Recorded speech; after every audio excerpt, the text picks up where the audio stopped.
Francis Magnus Kuseno, budayawan. Kemudian sebelah kanan saya lagi itu adalah Profesor Samsudin Haris, MA, beliau adalah pengamat politik dari LIPI. Para peserta diskusi sekalian yang saya cintai dan saya banggakan. Pertama, mari kita bersyukur hari ini kita bisa melakukan diskusi yang kedua dalam rangkaian ulang tahun PKP Indonesia yang ke-15. Para narasumber bahwa kita sebelumnya sudah melakukan diskusi. Tema yang kita usung adalah kaji ulang terhadap amandemen Undang-Undang Dasar 45. Dan para pembicara waktu itu juga para cendekiawan dan berbagai narasumber. Nah, saudara-saudara sekalian, hari ini tema yang kita angkat adalah mencari akar masalah krisis multidimensional. Itulah tema diskusi kita. Kalau kita flashback ke belakang, terutama saat ujungnya pemerintahan Orde Baru di Pak Harto, waktu itu terjadi krisis ekonomi yang melanda berbagai negara Asia.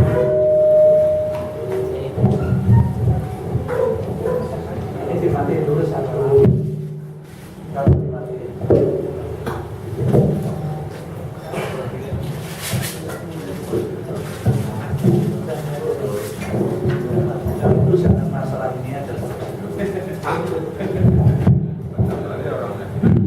Oke.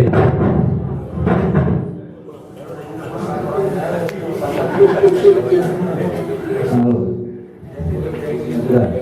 Oke. Sekarang lupakan itu, perhatikan ke sini.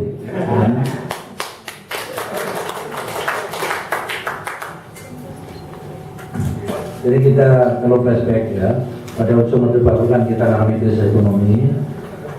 Pada saat pemerintahan Orde Baru belum bisa mengambil langkah-langkah konkret mengatasi krisis ekonomi, terjadi krisis politik beberapa bulan kemudian, yaitu disitulah awal reformasi kita gulirkan, gitu kan, pada bulan Mei tahun 98. Nah, ternyata dua krisis ini kemudian berakumulasi menjadi krisis multidimensional. Nah, multidimensional itu artinya spektrumnya menjadi luas, gitu, mengarah kepada masalah juga ideologi, masalah politik, ekonomi, sosial budaya, dan juga pertahanan keamanan kita. Kalau sekilas kita sorot bidang kehidupan berbangsa dan negara itu, bidang ekonomi misalnya kita sudah merupakan Pancasila itu apa? Ya, jangan kita mengamalkan bicara saja tidak pernah.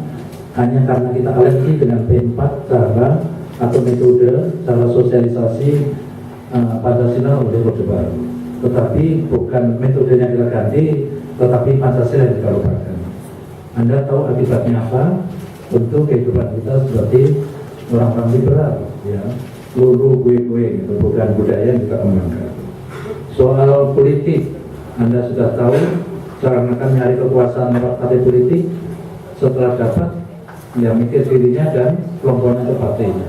Itulah terjadi korupsi besar-besaran di negara kita, dilakukan baik di eksekutif, di legislatif, sekarang yang terakhir adalah yudikatif. Nah, di bidang hukum misalnya kan, jual beli perkara mafia hukum masih merajalela. Di bidang pendidikan, bidang ekonomi lagi, ya. Inilah letaknya, ya, belum terjadi keadilan perekonomi bagi masyarakat secara luas. Karena hasil amandemen itu antara lain mengarah kepada sistem ekonomi yang liberal, ya, kapitalistik, sehingga para pemodal lemah atau UMKM juga tergerus tentunya saja oleh para pemodal besar.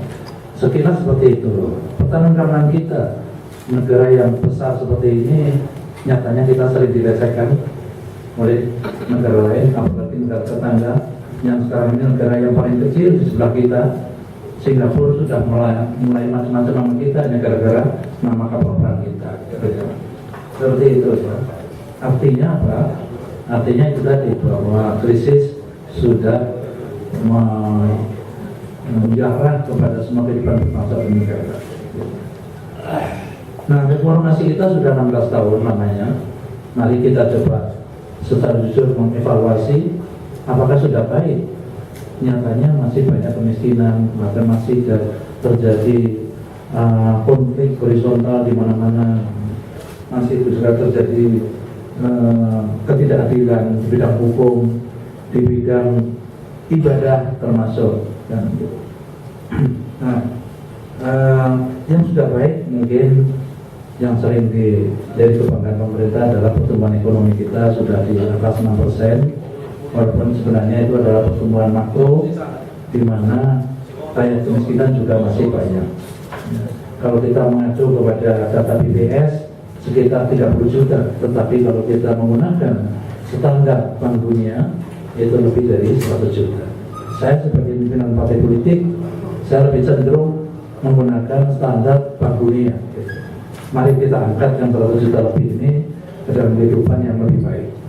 Jadi hal-hal itulah yang barangkali akan dikupas oleh para narasumber kita yang kita pilih memang figur-figur yang berkompeten dalam masalah ini.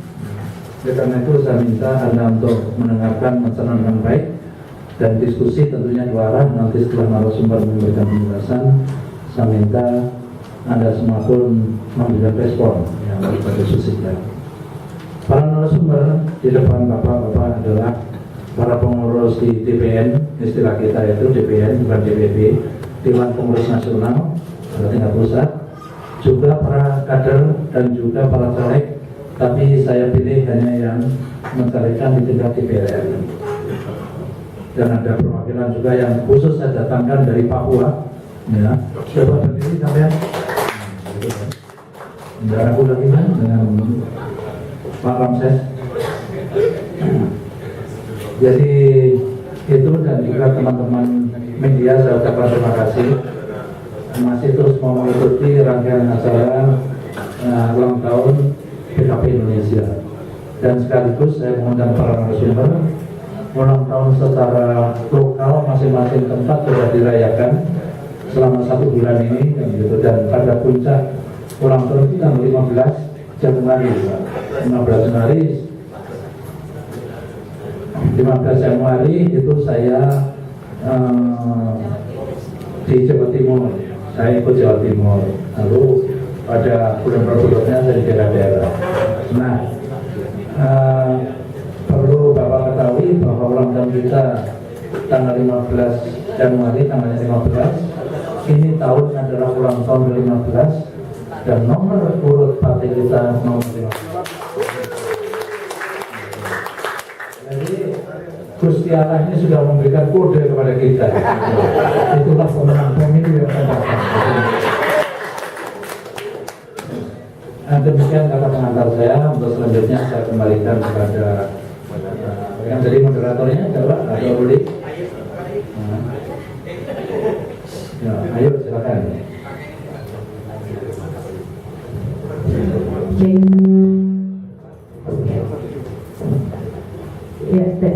Ya baik, terima kasih Pak Sutioso, Ketua Umum Partai PKP Indonesia. Dan seperti yang tadi sudah disampaikan oleh Pak Sutioso, kita akan langsung melanjut diskusi siang hari ini.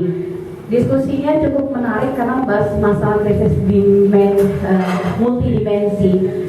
Sudah masalah yang sudah cukup lama dialami oleh bangsa Indonesia. Sudah sekitar 16 tahun Pak Sutioso ya, kita menjalani masa reformasi bergulir kalau tidak salah dihitungnya dari tahun 97 ya, lalu kemudian sudah 4 pemerintahan juga yang dilalui, mulai dari pemerintahan reformasi awal yang dipimpin Pak B.J. Habibie pada saat itu, lalu sampai dengan pemerintahan saat ini yang dipimpin oleh Susilo Bambang Yudhoyono. Namun reformasi yang digembar-gemborkan rekan-rekan mahasiswa, adik-adik anak-anak mahasiswa yang juga dilalui dengan banyak peristiwa berdarah dalam perjalanannya, serasa berjalan di tempat, bahkan mungkin diam di tempat. Jadi salah satu penyebab tersendatnya perjalanan reformasi di Indonesia adalah krisis berkepanjangan yang melanda bangsa ini. Jadi krisis multidimensional di negara ini sudah dimulai tadi kalau Pak Sutioso menyatakan atau menyampaikan dalam sambutannya mulai dari krisis politik di mana masyarakat sudah tidak percaya lagi dengan pemerintahan. Lalu krisis politik belum selesai, sudah disambung dengan krisis ekonomi. Krisis ekonomi menciptakan kemudian krisis sosial hingga membentuk kesenjangan antara si kaya dan si miskin, lalu kemudian menjadi krisis yang berbau sara. Hal ini mungkin kita masih ingat banyak sekali kejadian-kejadian yang terjadi di berbagai daerah, kejadian kekerasan yang mengatasnamakan entitas tertentu, suku tertentu merebak di mana-mana. Dan tentu kita tidak ingin kejadian seperti ini terulang lagi di masa mendatang. Karena itulah dalam rangka menyambut hari ulang tahun Partai Keadilan dan Persatuan Indonesia atau PKP Indonesia berinisiatif menggelar diskusi kali ini untuk mencari akar masalah krisis multidimensi berkepanjangan bersama para tokoh yang hadir di siang hari ini, dan tentunya dengan harapan bahwa di akhir diskusi nanti kita semua dapat menemukan solusi untuk segera mengakhiri krisis multidimensional ini. Tepuk tangan sekali lagi boleh bagi seluruh narasumber yang sudah ada di depan. Dan untuk mengawali diskusi kita siang hari ini, mohon izin Pak Sutioso, saya mau meminta sedikit saja tanggapan ini dari Wakil PKP Indonesia selaku Ketua Umum, bukan wakil, maksudnya perwakilan dari penyelenggara acara. Jadi 15 tahun perjalanan PKP Indonesia. Saya ingin tanya dulu ke Pak Budi Santoso, Marsikal Madya Purnawirawan. Selamat siang Pak Budi. Pak Budi, 15 tahun perjalanan PKP Indonesia, apa kemudian yang menjadi catatan PKP Indonesia terhadap krisis yang masih melanda bangsa Indonesia sampai saat ini? Apa kemudian hal-hal yang mungkin digarisbawahi oleh PKP Indonesia bahwa inilah yang menjadi penyebab atau akar masalah dari krisis tersebut? Silakan Pak Budi. Assalamualaikum warahmatullahi wabarakatuh. Bapak dan Ibu, pada aturan yang ada, kita bisa berkumpul untuk berdiskusi pada saat ini yang sangat penting menurut saya. Mungkin Ketua Umum dan para narasumber. Saya Ketua Bidang Polkam, PKP Indonesia. Di sana terpampang PKP Indonesia berdiri pada tanggal 15 Januari 1999. Didirikan oleh para founding fathers antara lain Pak Susilo dan Edi Gajah. Atas dasar keterpanggilan beliau melihat, menyaksikan, merasakan krisis multidimensi berkepanjangan yang konon menurut beliau dapat mengancam persatuan dan kesatuan. Ini penting sekali menurut saya. Oleh karena itu, bagi PKP Indonesia ini adalah PR perdarupan yang harus ditangani, dipenuhi. Begitu. Bukan hanya PR PKP Indonesia saja, tapi PR putra putri bangsa yang ingin maju. Kita harus berpikir lagi menurut saya. Ini pendapat saya, analis pribadi. Oleh karena itu, saya kira diskusi ini diskusi yang sangat penting sekali. Dan hadir di depan kita 3 orang profesor narasumber yang mix latar belakangnya menjadi bagus sekali. Pak D. Sadrin, praktisi politik dan berpengalaman. Beliau pernah menjadi birokrat eselon 1. Kemudian sekarang beliau juga duduk pada organisasi Islam terbesar PP Muhammadiyah, beliau keduanya. Dia juga punya jaringan internasional dalam hubungan antar agama. Kemudian Pak Magni Suseno, beliau seorang budayawan, pengamat kehidupan sosial masyarakat. Ini dinamika yang menarik. Tidak ada sabotase, tenang saja Pak Budi. Bisa bilangnya hanya kesalahan teknis saja. Saya ulangi lagi, Pak Magnis ini seorang budayawan, seorang pastor, direktur pasca sarjana bidang filsafat. Beliau pengamat sosial kebudayaan masyarakat yang sangat tekun, dan beliau juga punya latar belakang S3 filsafat. Jadi saya kira 2 ini adalah bagus sekali. Yang ketiga, Pak Profesor Sambil Haris, beliau bidang ulangi. Beliau adalah S3, doktor bidang politik. Jadi akan lengkap semuanya. Dan beliau juga pengamat politik. Beliau juga sekarang duduk di P2I, Pusat Penelitian Politik. Luar biasa. Jadi ini saya akan mix latar belakang yang bagus sekali untuk berbincang-bincang tentang judul yang kita punya. Kemudian sebagai ketua bidang politik, saya ikut menangani dalam penelitian ini. Saya ingin mengajukan pertanyaan-pertanyaan dasar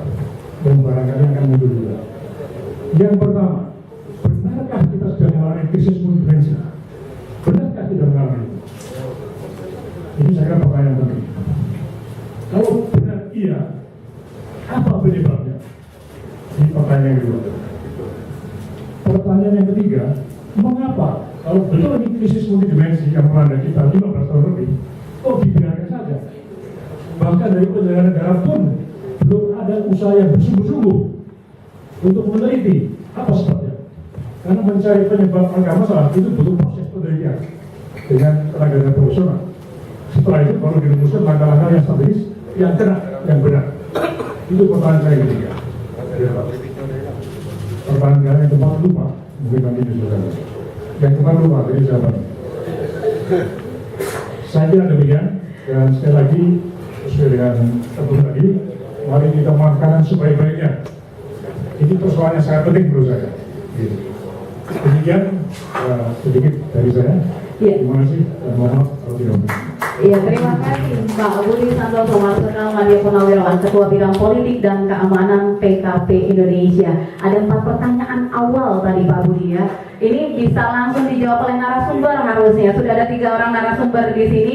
Nah, saya langsung menuju ke Pak Din Samsudin dulu. Pak Din Samsudin ini tidak hanya terkenal sebagai salah satu tokoh politik, tapi juga sudah menjadi salah satu tokoh bangsa karena memang Muhammadiyah sendiri merupakan salah satu ormas yang cukup besar di Indonesia. Kalau kita bicara soal krisis multidimensi seperti pertanyaan tadi Pak Budi, sebenarnya ada tidak sih krisis multidimensi di Indonesia? Lalu kenapa 15 tahun tidak ada langkah-langkah yang cukup serius kemudian untuk menghentikan itu? Nah, saya ingin minta tanggapan Pak Din Samsudin terkait hal ini. Pak Din sebagai salah satu ormas yang memiliki cukup banyak anggota, beragam individu, mungkin Bhinneka Tunggal Ika ada di sana ya, berbeda suku. Lalu kemudian bagaimana Muhammadiyah menyikapi berbagai perbedaan, lalu kemudian menyikapi mengenai masalah krisis multidimensional ini? Silakan Pak Din.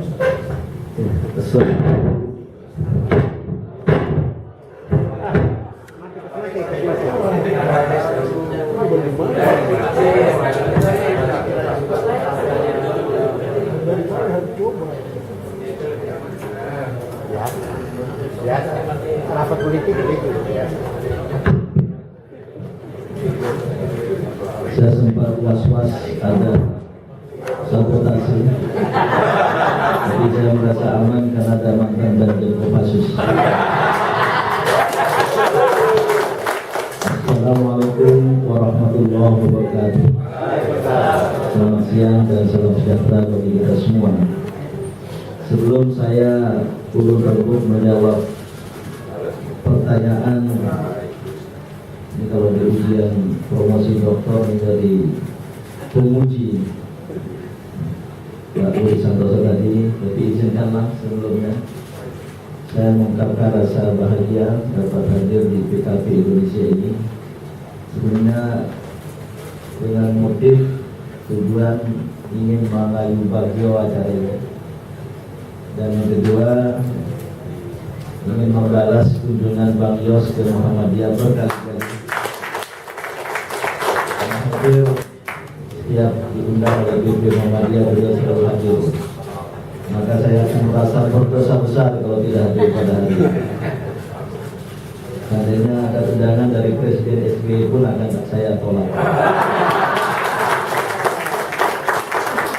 Yang kedua, Bang Yos ini sahabat lama, tidak banyak yang tahu. Kami sudah bersahabat sejak dulu, sejak 83, tahun 90-an intensif pertemuan. Dan waktu beliau jadi Pangdam Jaya, saya berharap beliau jadi Kasat, kemudian akan naik lagi. Tapi ternyata yang berhasil baik adalah Kasdamnya.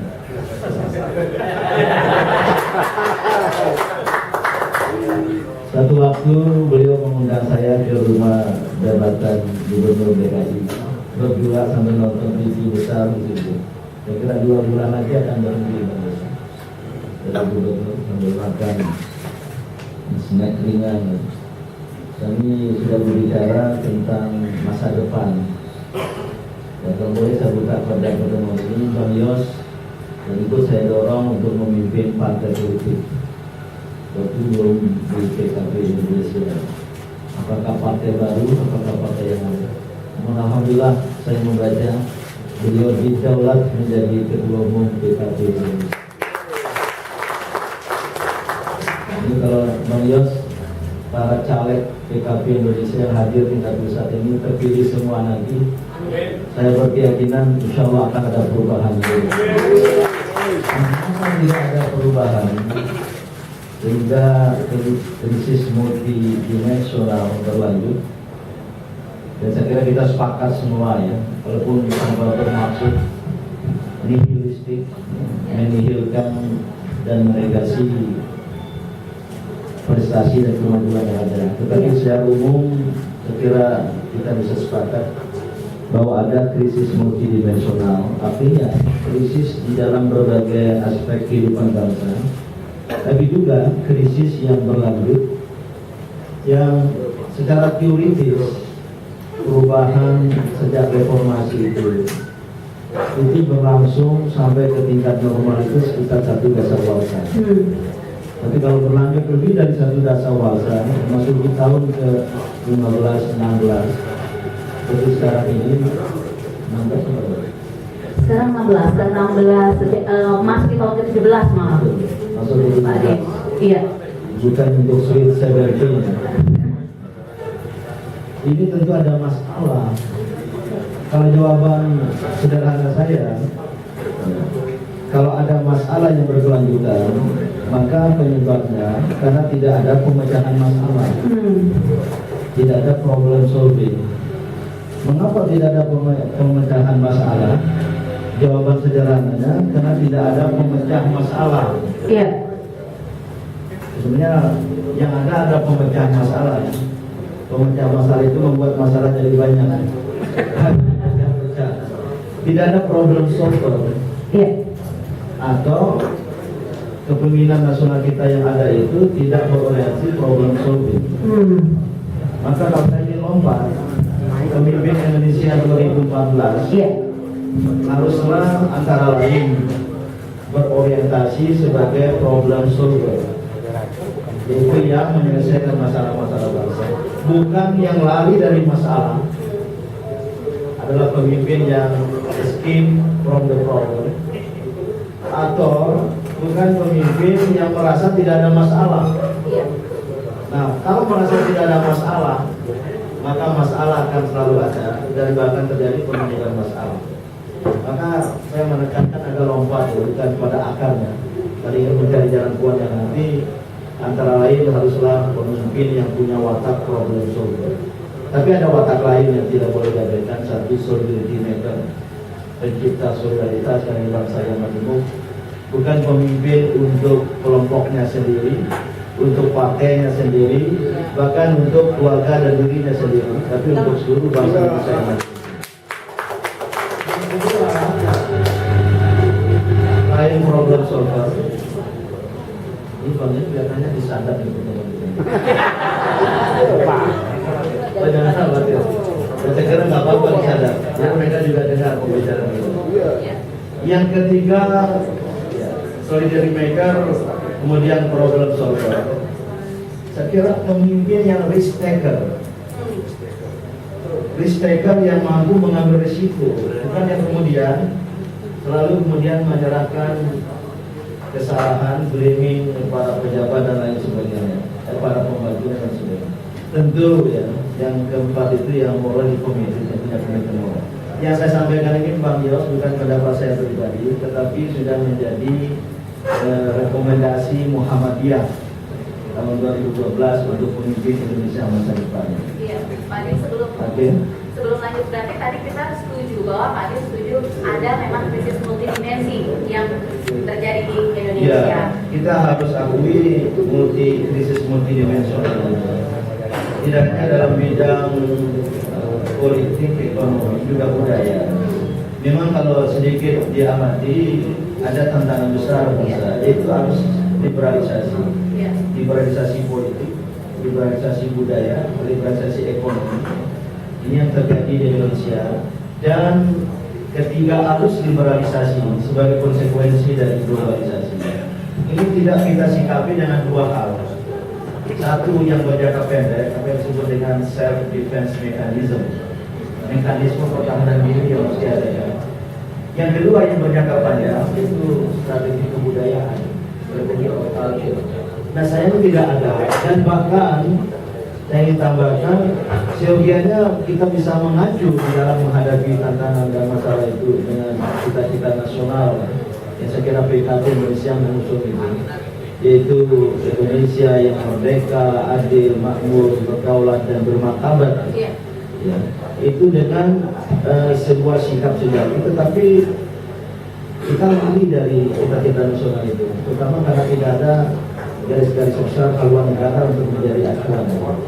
Sehingga diserahkan kepada presiden, wakil presiden yang terpilih. Biar jangan panjang, nanti saya kembali lagi.